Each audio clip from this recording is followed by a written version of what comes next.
Barakatah Yahweh, Barakatah Yahweh Shai, Bahasham, Barakahak Barakatum. First and foremost, I want to give all praises, glory, and infinite honors to Yahweh, Bahasham, Yahweh Shai, double honors to the apostles and elders of Great Millstone who rule and teach well. In peace and salutations to you sincere Akim out there, pushing this word in truth and sincerity to the four corners of the globe. May you brothers endure unto the end. This is the brother Ra'aya coming at you with another lesson, and I'm going to start it off in Luke chapter 22, verses 37. And this is Yahweh Shai, the Son of the Most High, whom the world ignorantly refers to as so-called Jesus speaking. For I say unto you, that this that is written must yet be accomplished in me, and he was reckoned among the transgressors, for the things concerning me have an end. And when Yahweh Shai went on the cross, he had the two criminals, on his right hand and on his left hand. And even before that, when Pontius Pilate brought Yahweh Shai before the people, who did he have next to him? Barabbas, that murderer and that rebel, showing that Yahweh Shai was put in the same stead as a criminal when persecution came upon him. And as it says in the scriptures, the servant is not greater than his master. What Yahweh Shai went through with the persecution, hey, we're going to go through a similar stead to where we're going to be labeled amongst these different groups, these enemies of the state, theists, things like that. And I opened up the video with this verse to preface a little bit of this article I'll be reading from the newregion.com, titled Netanyahu welcomes Trump move to designate Muslim Brotherhood as theist group. And you got an image of the Muslim Brotherhood flag right here. And I had completely forgot about it until the Elder Yashuamba of the Dallas camp brought it back up. But about a year or so ago, you had a page with GMS as their GMS in their name, and I can't remember what it was after GMS, but their logo was literally a variation of the Muslim Brotherhood flag, which Elder Yashuamba talked about on this post on his YouTube channel, Remnant Saved 144. Remember, an agent claiming GMS had that logo in slide 5, and you see the logo right there, and you see the Muslim Brotherhood flag right here. Again, Luke 22 and 37, and he was numbered amongst the transgressors. Esau, specifically their elites know that their time is almost up. So they're about to ramp up this demonization campaign to do whatever they can to get us off the highways and byways and scrub these lessons off the internet. And then with AI and deep fakes, he's going to take the persecution to a whole nother level, making brothers do and say things on videos they didn't do or say. Or don't be surprised if he creates a whole theist situation out here and has a video footage that was found, and it looks like a brother committing the act. And then, of course, you had Mamran or Zandani, the mayor of New York, who's a Muslim.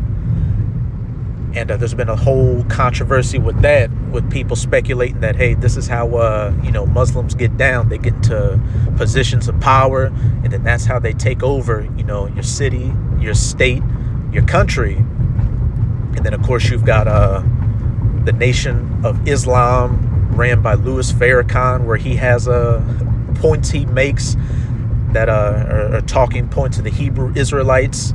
So this devil's going to come with many different devices to ultimately come against the men of the Lord to demonize this word.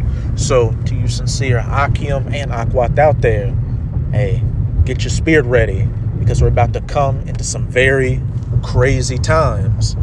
But before we get into this article, this is 2 Corinthians chapter 2, verse 11. Lest Satan, which you've got the spiritual demon Satan, which is the top left-handed angel of the Most High, and then you got his physical counterpart on the earth, Esau Edom, the so-called white man. Lest Satan should get an advantage of us, for we are not ignorant of his devices. Nero 47 talking about labeling certain chapters of the Muslim Brotherhood as theists, And then a couple of years ago, a guy with GMS on his name using a logo similar to the Muslim Brotherhood flag. But let's get into this article. The U.S.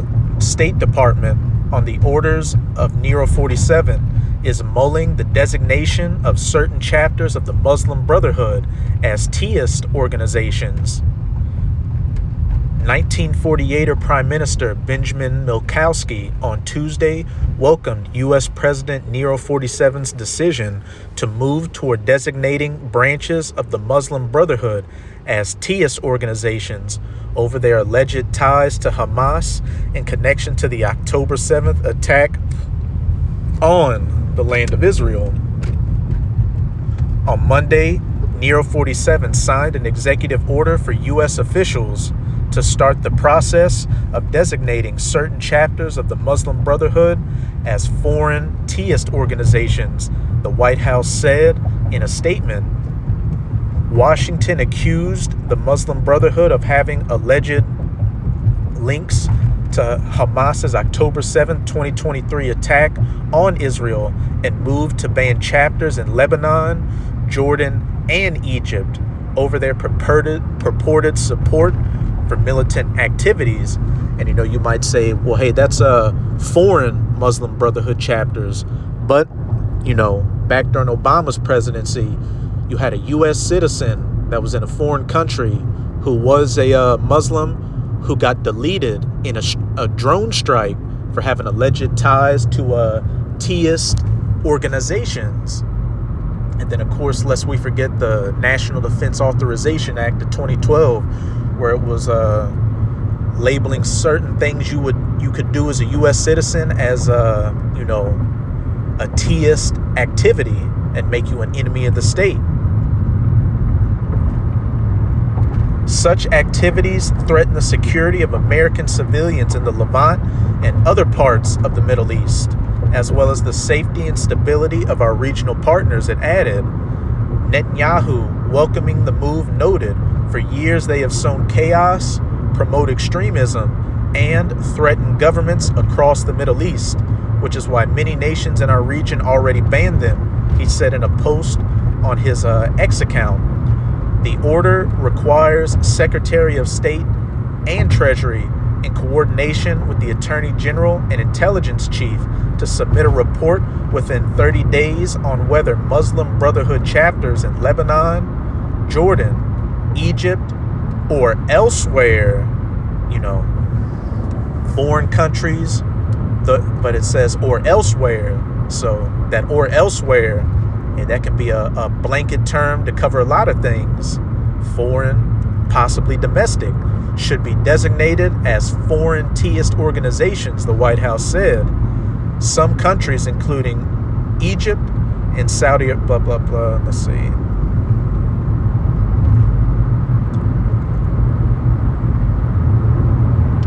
Yeah, that's pretty much it. But the key point being that with Mamran Zandani becoming mayor, a couple of years ago, that agent using the Muslim Brotherhood, a similar logo to their flag as his logo, and now Trump, labeling certain chapters of the Muslim Brotherhood as a potential forced theist organizations.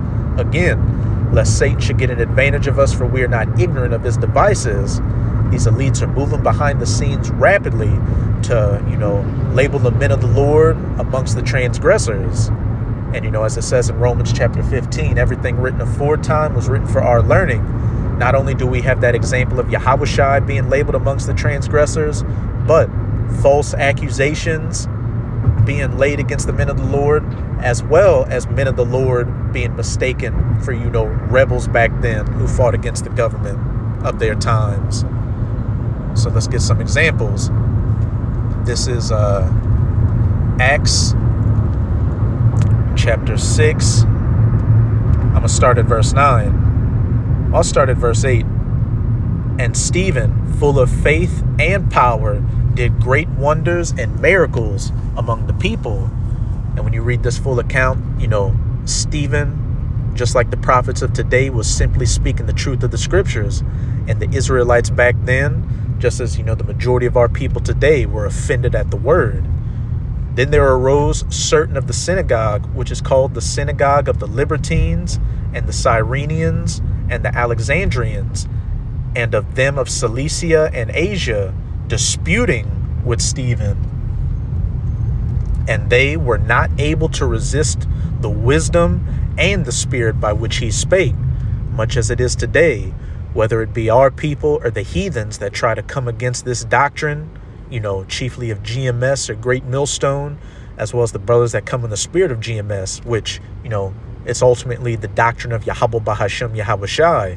They are not able to come against it directly. So what do they have to do? Slander the word and slander the men to play on the people's emotions to come against them.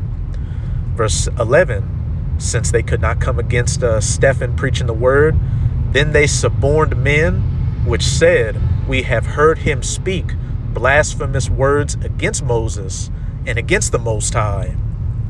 And when we get that word suborned in the Strongs, it's G5260, hupabalo, which in the outline of biblical usage says to throw or put under, to suggest, to mind, to instruct privately, instigate, to bribe or induce someone unlawfully or secretly to perform some misdeed or commit a crime, to induce a person, especially a witness, to give a false testimony.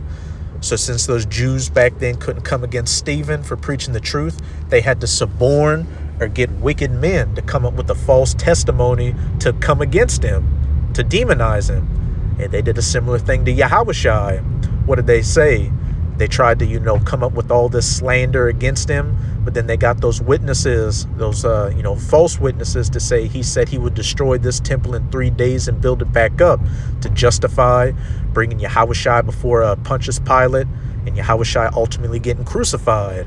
So our people, which we can already see, they demonize us on a small level today, but in the times we're coming into, our people, and these heathens, especially the elites, are going to come against us and come with all forms of, deceit and false accusations and testimonies to demonize us. And again, label us amongst the transgressors, label us amongst, enemies of the state, rebel groups, Teists, whether foreign or domestic, to be justified in coming against us and, throwing us in prison and, putting some of us to death. But verse 12, and they stirred up the people and the elders and the scribes and came up upon him and caught him and brought him to the council and set up false witnesses, which said, this man ceaseth not to speak blasphemous words against this holy place and the law. So Stephen had a false testimony brought against him, and he was brought before the councils. And I believe it's in Matthew chapter 10.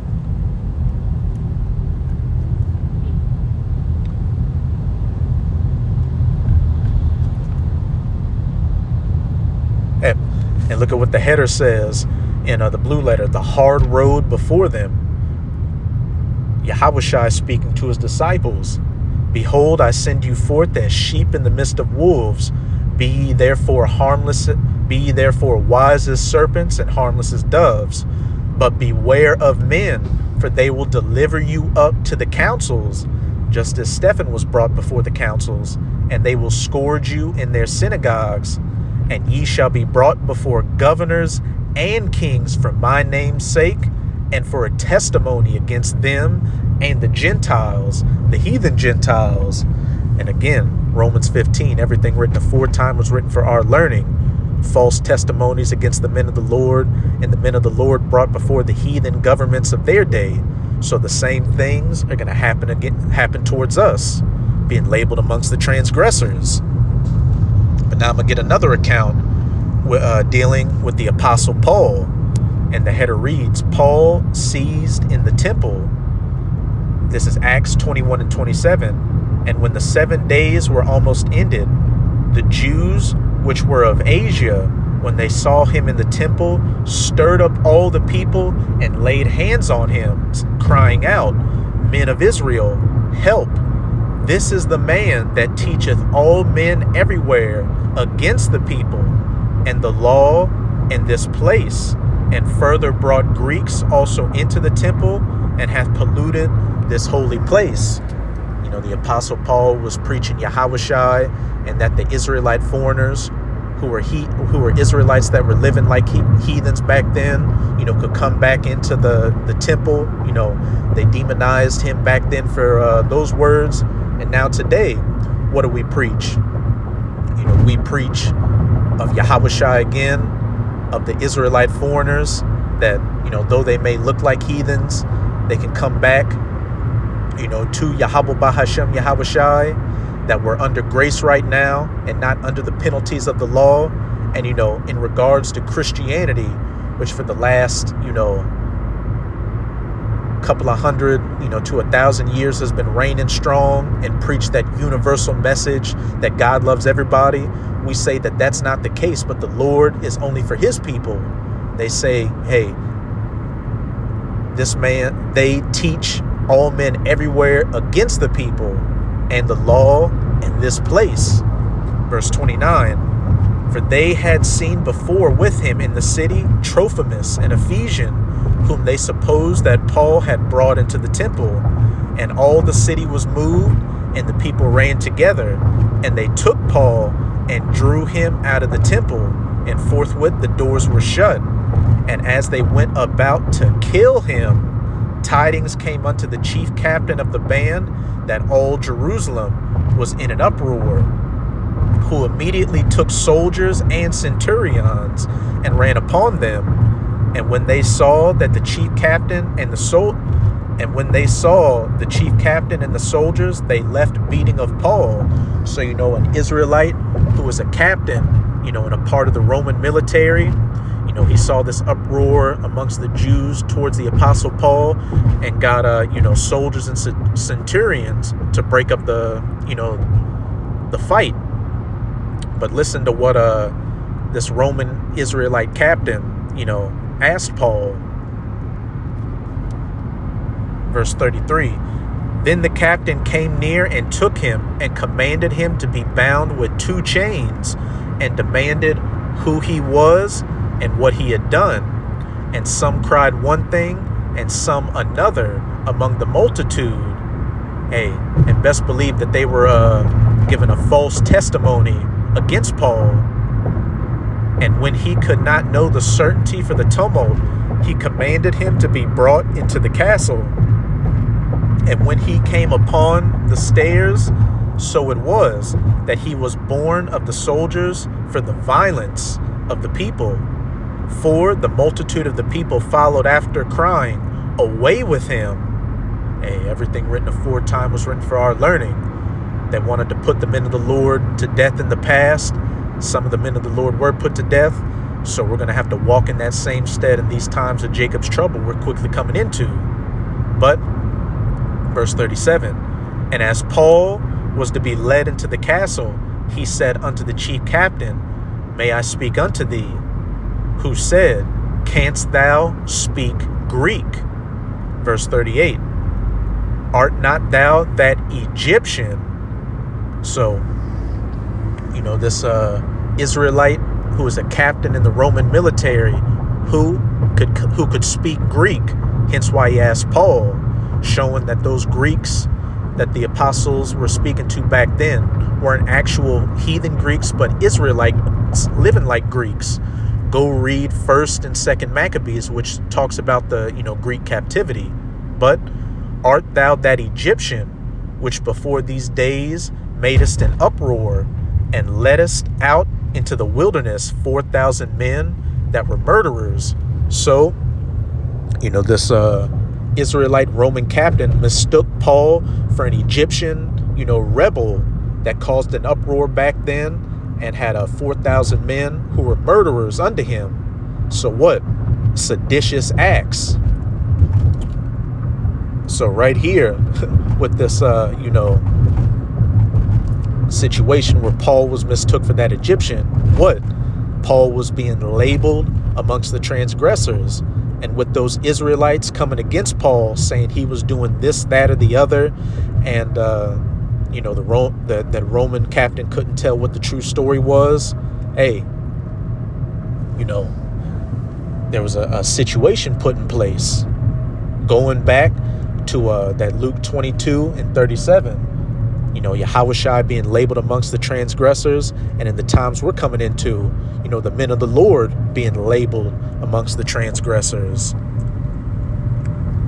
So, that's pretty much it with this lesson. Hey, again, to you sincere Akim and Akwat out there, very, dangerous times are coming our way. We're about to go through our hour of temptations, to where, we don't bend the knee to Esau, Edom, and his system, and forsake Yahweh Bahashem, Yahawashi. So, right now during this grace period, do whatever you can to stay in the good graces of your power, Yahweh Bahashem, Yahawashi, so you can have that spirit on you to endure these things, quickly coming our way. But that's it with this video.